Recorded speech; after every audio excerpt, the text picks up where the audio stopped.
Şanlıurfa Karayolu üzerinde ve otobüslerimiz noktalarında 3 araç suya gömülmüş durumda. Bir yandan da tabii kurtarma çalışmaları devam ediyor.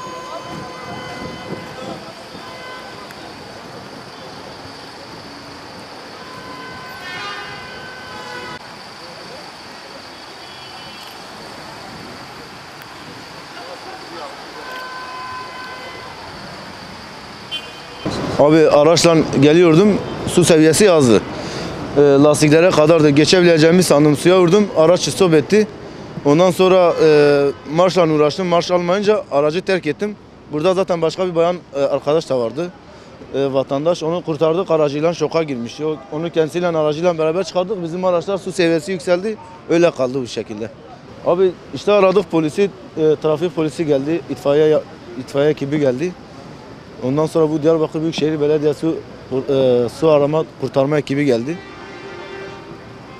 Baktılar içerisinde zaten kimse yok şu an arabalarda. Olmadığını da söyledik. Onlar tekrar kontrol için gittiler, baktılar araba.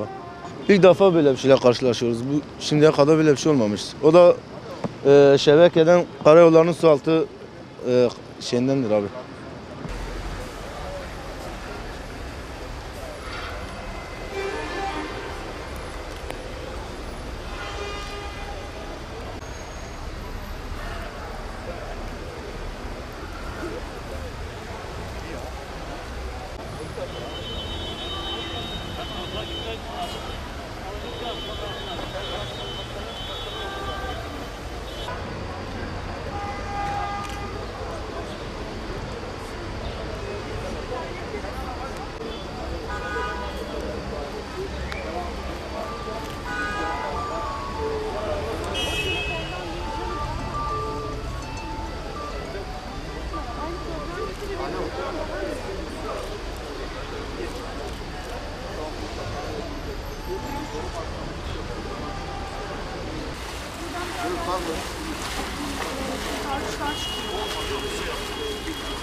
Zaten var.